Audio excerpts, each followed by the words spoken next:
चलिए देखते हैं आज का वीडियो जो हमारा सरफेस एरिया एंड वॉल्यूम पे बना है, ये पृष्ठीय क्षेत्रफल और इसके आयतन पे बनाया जा रहा है, जिसमें आपका कुछ चीजें होती हैं जिनको पढ़ना होता है, जैसे घन, घना, गोला, शंकु और कुछ बेलन है तथा गोले हैं। इनमें उनके सब फार्मूले को हमने पहले ऑलरेडी नोट करके रखा है, जिसको आपको एक एक फार्मूले का यूज करके दिखाया जाएगा। और यहाँ पे पहले ये बता दें कि जो शंकु होता है, शंकु का यहाँ पर लिखा गया वक्र पृष्ठ, शंकु का वक्र पृष्ठ, इसमें दिखाया गया कि वृत्त की परिधि और तिर्यक ऊंचाई। तो इसमें वृत्त की परिधि क्या होती है और तिर्यक ऊंचाई क्या होती है, इस चीज को थोड़ा ध्यान से सुनिएगा और समझिएगा। सबसे पहले आप एक शंकु बनाते हैं। शंकु कभी कभी क्वेश्चन में क्या होता है कि जो शंकु होती है, शंकु को अलग नाम से बुलाता है, कभी कहा देता है जोकर की टोपी तथा कभी बोल देता है बर्थडे टोपी। ठीक है, जो बर्थडे टोपी आपको दिखा दे पहले हम कुछ इस टाइप से, ऐसे हमारा रहता है,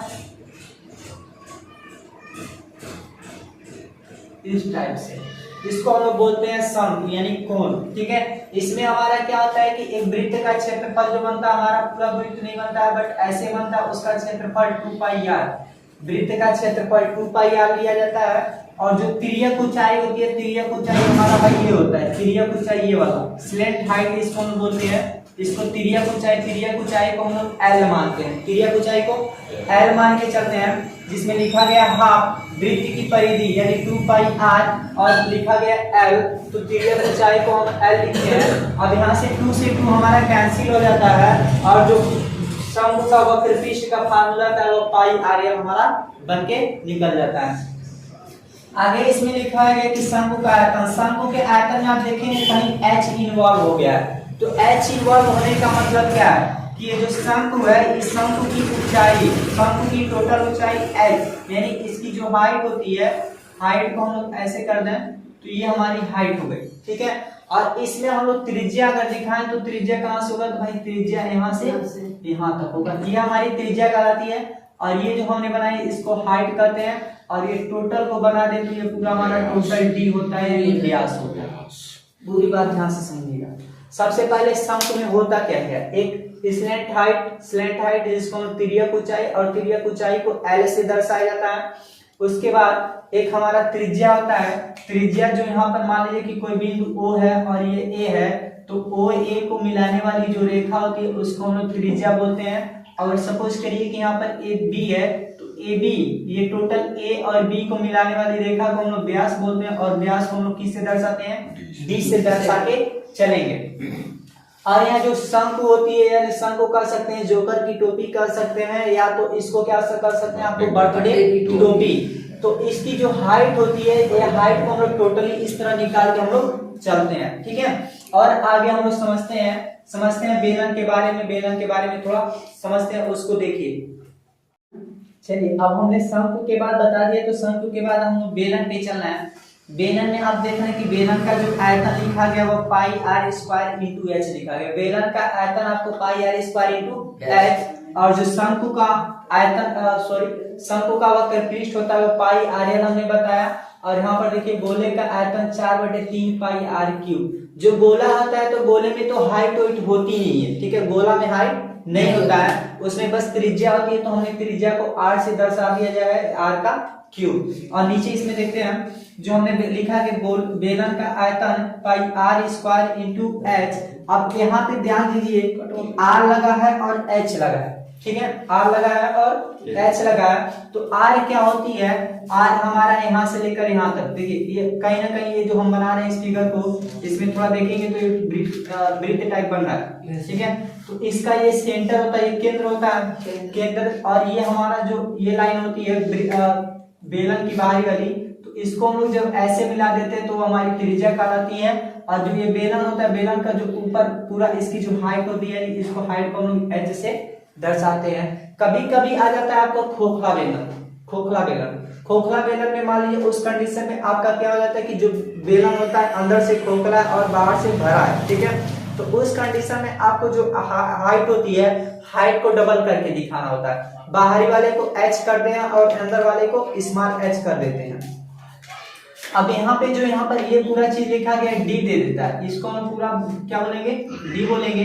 बाकी इसमें जो ये बेलन होता है, बेलन में और ज्यादा कुछ नहीं होता है। इसके बाद अगर जो आएगा हम उसके क्वेश्चन के जरिए समझने की कोशिश करेंगे। बाकी अब हम इस फार्मूले के जरिए कुछ क्वेश्चन को सॉल्व करने की तैयारी कर रहे हैं, तो थोड़ा रुके रहिएगा और बने रहिएगा। हम देखते हैं कि कैसे इसमें के क्वेश्चन पूछे जाते हैं और कैसे इसको क्वेश्चन को हम लोग सॉल्व करते हैं। चलिए हम क्वेश्चन लेके चल रहे हैं। तो क्वेश्चन में हमने सबसे पहले बेलन में कुछ क्वेश्चन उठाए हैं, जिसमें कह रहे हैं कि एक लंबवृत्तीय बेलन के आधार का क्षेत्रफल 154 सेंटीमीटर स्क्वायर है और बेलन की ऊंचाई 10 सेंटीमीटर है, तो आयतन ज्ञात कीजिए। ध्यान से सुनिएगा, यहाँ पर दिया क्या क्या गया है। सबसे पहले आपको कहा गया कि एक बेलन के आधार का क्षेत्रफल, यानी दिया है बेलन के आधार का क्षेत्रफल 154 सेंटीमीटर स्क्वायर। ध्यान से सुनिएगा, बेलन के आधार का क्षेत्रफल 154 सेंटीमीटर स्क्वायर। फिर बोला है कि यदि बेलन की ऊंचाई 10 सेंटीमीटर हो, यानी बेलन की ऊंचाई 10 सेंटीमीटर हो, तो बेलन का आयतन ज्ञात कीजिए। तो उस कंडीशन में हम लोग बेलन का आयतन निकाल रहे हैं जिस कंडीशन में आधार का क्षेत्रफल है और बेलन की ऊंचाई दिया। तो एक बात बताइए, जब हम लोग बेलन लेते हैं, ये बेलन जब बना रहे हैं, तो इस बेलन में हमको क्या क्या चाहिए, एक आधार का क्षेत्रफल आना चाहिए और दूसरा क्या लाना चाहिए, आपको ऊंचाई रहनी चाहिए। तो यही दोनों चीज तो दिया ही है, एक आधार का क्षेत्रफल दिया और क्या दिया है, ऊंचाई दिया। तो हम लोगों ने यहाँ पर आधार का क्षेत्रफल भी दे दिया है और बेलन की ऊंचाई दे दिया, ठीक है। तो हम लोग बेलन का जब आयतन निकालेंगे, थोड़ा सा फार्मूला आप लिख दे रहे हैं, बेलन का आयतन जब निकालेंगे इस कंडीशन में, बेलन का आयतन बराबर आधार का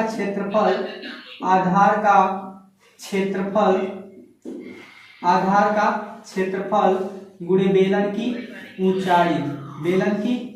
ऊंचाई। ये दोनों चीज हमको जरूरी है।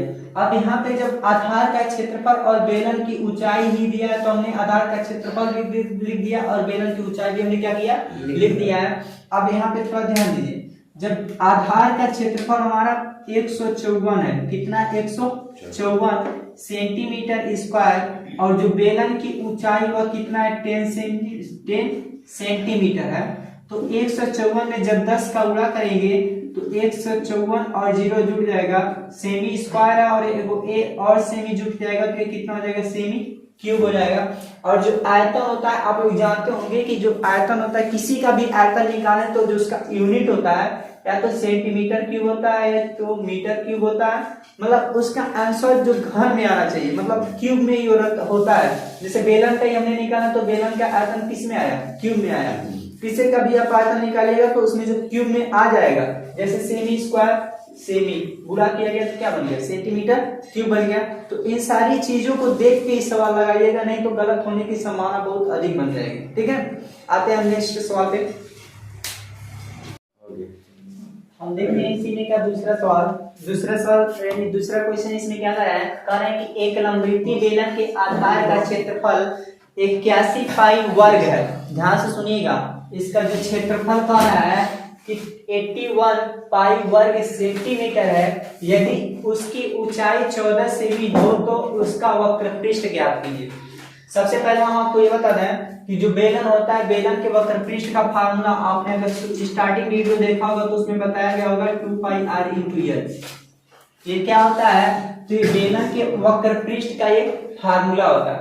अब इसमें आपको जरूरी क्या क्या है, ये r की जरूरत है और h की जरूरत है। ध्यान दीजिएगा भाई, इसमें r की जरूरत है और किसकी जरूरत है, h। इसमें तो श्योरली बोल दिया है कि इसकी ऊंचाई कितना है, 14 सेंटीमीटर, ठीक है। लेकिन हमका इसका अता पता ही नहीं है, तो हम r को कहां से लाएं, ठीक है।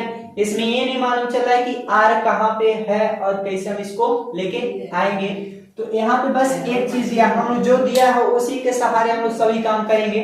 थोड़ा ध्यान दीजिए, जैसे सबसे पहले हम अगर सॉल्व करते हैं तो यहाँ पे दिया क्या है, एक तो आपको ऊंचाई दे दिया है, ऊंचाई कितना दिया है, दे दिया है। ऊंचाई यानी h दिया है 14 सेंटीमीटर। फिर आगे अब यहाँ पे आपका दिया है कि आधार का क्षेत्रफल 81 पाई। ऐसे सुनिएगा, आधार का क्षेत्रफल 81 पाई। अगर आधार का क्षेत्रफल 81 पाई है तो आधार का जो क्षेत्रफल का फार्मूला होता है वो फार्मूला होता है पाई आर स्क्वायर। थोड़ा ऐसे ध्यान दीजिए कि आधार का क्षेत्रफल का जो फार्मूला होता है वो पाई आर स्क्वायर होता है। और यहाँ पे 81 पाई ऐसे लिखेंगे, पाई से पाई कट गया और जो आर स्क्वायर वो हमारा आएगा 81, लेकिन आर की वैल्यू आपका कितना आ जाएगा 9, यानी आर की वैल्यू आपको 9 सेंटीमीटर गया और एच की वैल्यू भी मिल गया। अब आपको कहा गया कि इसका वक्र पृष्ठ बताइए, क्या बताइए वक्र पृष्ठ। और जो वक्र पृष्ठ का फार्मूला हमने ऑलरेडी यहाँ पर क्या किया है, लिख दिया है, तो लिखेंगे बेलन का वक्र पृष्ठ, बेलन का वक्र पृष्ठ। और इस कंडीशन में बेलन का वक्र पृष्ठ का formula 2 pi R into X. थोड़ा ऐसे लिखते हैं हम, 2 पाई की वैल्यू 22/7 गुणे आर, आर का मान हमने निकाला है कितना है 9 आया है, एच का मान हमने यहाँ पर दिया है तो कितना आया तो 14। अब यहाँ पे एक बात और ध्यान रखिएगा कि हम लोग डायरेक्ट यहाँ पे गुणा करने की कोशिश ना करें, ठीक है, गुणा करने की कोशिश नहीं करेंगे। नीचे जो 7 हमको पहले ये देखना है कि क्या ये किसी नंबर को काट सकता है कि नहीं काट सकता है, ताकि काटेगा तो हमारा सवाल लगाने में और इजीली रहेगा। लेकिन आप डायरेक्ट अगर यहाँ पर मतलब कह सकते हैं कि ऊपर ऊपर गुणा करेंगे फिर 7 से भाग करेंगे तो आपकी तनाव बन जाएगी, ठीक है, टेंशन बना देगा, लगेगा नहीं सवाल। तो हम लोग ऐसे सुनते हैं कि 7 एक नाम 7 और 7 के दूना 14, ठीक है, 22 के दूना 44 गुणे 9 के दूना 18।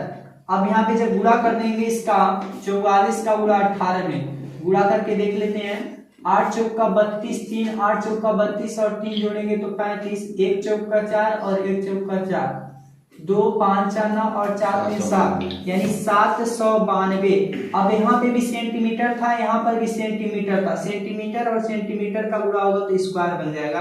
यानी बेलन का वक्र पृष्ठ का जो यहाँ पर हमारा आ रहा है, किस कंडीशन में आ रहा है कि आधार का क्षेत्रफल 81 पाई और ऊंचाई 14 सेंटीमीटर होने पर बेलन का वक्र पृष्ठ 792 सेंटीमीटर स्क्वायर बनेगा, ठीक है। और भी क्वेश्चन है तो तमाम क्वेश्चन को हम लोग सॉल्व करेंगे, मतलब बहुत सारे क्वेश्चन को ऐसे सॉल्व करेंगे इसमें जो बोर्ड एग्जाम में पूछे गए हैं और जो बोर्ड एग्जाम में आने की अधिक संभावना है, हम उसी सवाल को किया जाएगा।